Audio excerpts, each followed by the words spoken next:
इसके कि आप ये कहें कि बिल्कुल गलत किया, मुझसे गलती हुई, आप उसको ब्लैकमेलर बोल रहे हो। सबूतों के साथ बेनकाब करने पर टीम सरेआम पर एक बार फिर तशद्दुद।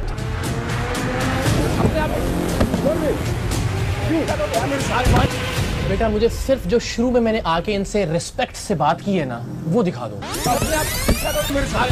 बात है सुने ना। हैदराबाद के थाना हटरी में टीम सरेआम पर पुलिस का तशद्दुद और मारपीट ना तो हमारे साथ पेश आने वाला इस तरह का पहला वाकया है और ना ही शायद आखिरी, क्योंकि आप जब भी किसी करप्ट शख्स से सवाल करेंगे तो वो जवाब देने की बजाय गाली देगा। आप जब भी किसी बददियानत इंसान को उसके खिलाफ सबूत दिखाएंगे वो उल्टा आप पर इल्जाम लगाएगा, और आप जब भी किसी जालिम और जाबिर के खिलाफ आवाज उठाएंगे वो अपनी ताकत और इख्तियार के नशे में बजोरे बाजू आपकी आवाज को कुचलने की कोशिश करेगा। हैदराबाद में भी ऐसा ही हुआ। वो पुलिस अफसरान और अहलकार जिनके जिम्मे हमारी मौजूदा और आने वाली नस्लों का तहफ्फुज है, वही हमारे मुस्तकबिल का सौदा कर रहे थे। वो अफसरान और अहलकार जो हमारे ही टैक्स के पैसों से तनख्वाह और मुराआत पाते हैं और हमारे ही कातिलों और रहजनों के सरपरस्त बन जाते हैं। वो जिन्हें हमारे बच्चों, हमारे नौजवानों की जिंदगी बचाना थी, वही मनशियात, मेनपुरी और गुटके की स्मगलिंग करने वालों के साथ मिलकर उनकी जिंदगियों के साथ खिलवाड़ कर रहे थे। और जब टीम सरेआम ने इनकी इस हौलनाक और होशरुबा करप्शन के सबूत इन्हीं के सामने रखे तो ये बिफर गए।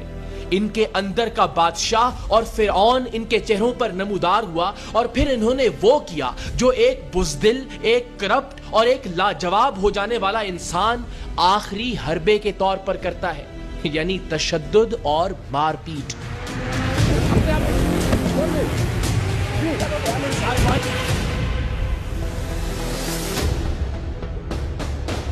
मनशियात, मेनपुरी और गुटके का एक एक ट्रक अपने इलाके की चेक पोस्टों से गुजारने के थाना हटरी हैदराबाद का ये एसएचओ कितने पैसे लेता था, इसके अलावा और कौन कौन सा अफसर इस धंधे से वसूल होने वाली कमाई में हिस्सेदार था, टीम सरेआम ने किस तरह थाने के मुख्तलिफ अहलकारों और खुद इस एसएचओ की रिश्वतखोरी के वीडियो सबूत हासिल किए, हम थाने में मौजूद एसएचओ के कमरे तक कैसे पहुंचे, हमें कौन वहां तक लेकर गया, और फिर हमारी जानिब से इंतहाई तमीज से बात शुरू करने के बावजूद ऐसा क्या हुआ कि एसएचओ, उसके फ्रंटमैन और बाकी सादा लिबास अहलकार हम पर टूट पड़े।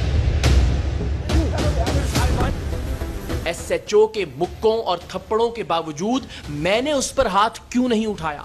टीम का बाकी कोई मेंबर बीच बचाव के लिए आगे क्यों नहीं बढ़ा? प्रोग्राम देखते जाइए और इनमें से हर सवाल का जवाब आपको मिलता जाएगा। मैं बहुत एतमाद से ये दावा कर सकता हूं कि हमने सरेआम प्रोग्राम के 8 बरसों में किसी एक शख्स पर भी, जी हां, किसी एक शख्स पर भी बगैर सबूत के इल्जाम आयद नहीं किया, और सबूत भी वीडियो सबूत।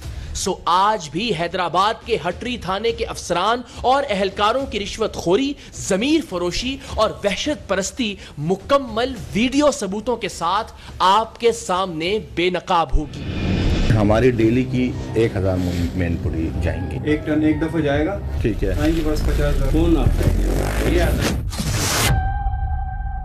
अरे यार साईं, आप ही गिनने, आपने मुझे सारी घबराहट अफराहट सब कर दी।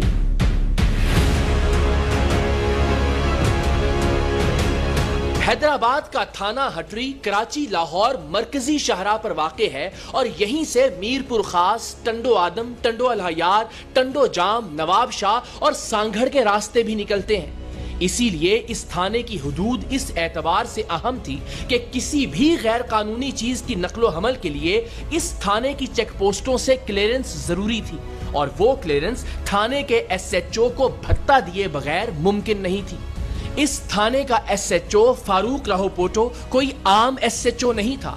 यह वजीर आला सिंध के हल्काए इंतखाब वाले जिला सेहवन से ताल्लुक रखता था, और मकामी MNA जनाब सिकंदर राहोपोटो की बिरादरी से होने की बिना पर इसने यह तासुर फैला रखा था कि इसकी तैनाती वजीर आला के बराह रास्त अहकामात पर हुई है। ये इतना ताकतवर था कि इसने गैर कानूनी तौर पर जामशोरों में तैनात एक हेड कांस्टेबल को अपना फ्रंटमैन बनाकर अपने साथ इसी थाने में रखा हुआ था, जो तनख्वाह तो जामशोरों के उस थाने से लेता था जहां इसकी ऑफिशियल तैनाती थी, लेकिन काम ये इस ताकतवर SHO के जाती मुलाजिम के तौर पर करता था और इसके लिए भत्ते की तमाम डील्स को फाइनल करता था। अभी आप इसकी रिश्वत की वसूली और फिर SHO से हमारे नुमाइंदे की मुलाकात करवाने और अपनी तैनाती जामशोरों में तस्लीम करने की तमाम तर वीडियोस देखेंगे तो आपको अंदाजा होगा कि थाना हटरी के SHO ने कैसे रियासत में एक छोटी सी रियासत बना रखी थी। थाने के अंदर अपने कमरे को कैसे सजाकर ये अपने आप में एक बादशाह बना हुआ था और थाने का ये कमरा इसका दरबार था। SHO थाना हटरी फारूक राहोपोटो की मनशियात और गुटके की स्मगलिंग में मुलव्विस होने की मुसद्दिका खबरें मिलने के बाद टीम सरेआम ने इसकी करप्शन और रिश्वतखोरी के सबूत हासिल करने का फैसला किया। हमारा नुमाइंदा मेनपुरी के एक मशहूर डीलर का नाम बताकर थाने के मुख्तलिफ एहलकारों से मिला और सबको रिश्वत देता हुआ बिल आखिर SHO तक जा पहुंचा। सबसे पहले थाने के मुंशी ने हमारे नुमाइंदे से रिश्वत लेकर इसे हेड मुहर्रर तक पहुंचाया। अच्छा, आपकी हुदूद कहाँ तक लगती है? आगे वाला सेटिंग करो, पीछे वाला करो। हाँ, यहाँ से जो बात करो सामने करो, मेरा इतना माल जाएंगे, इतना टन जाएंगे, इतनी गाड़ियाँ जाएंगे, ये गाड़ी जाएंगी, गाड़ी नंबर शंबर ये उसको भी संभालना है ना अपनी बीट को। भाई ये गाड़ी इनको हाथ नहीं लगा तो उसने ये बोला था कि हमारे हदूद में आपका कोई माल पकड़ा गया, उसके जिम्मेदार पुलिस थाना वो जिम्मा उठाते हैं। इससे जो पुलिस जो पैसे खाते हैं वो ऐसे नहीं करते, वो जिम्मा उठाते हैं।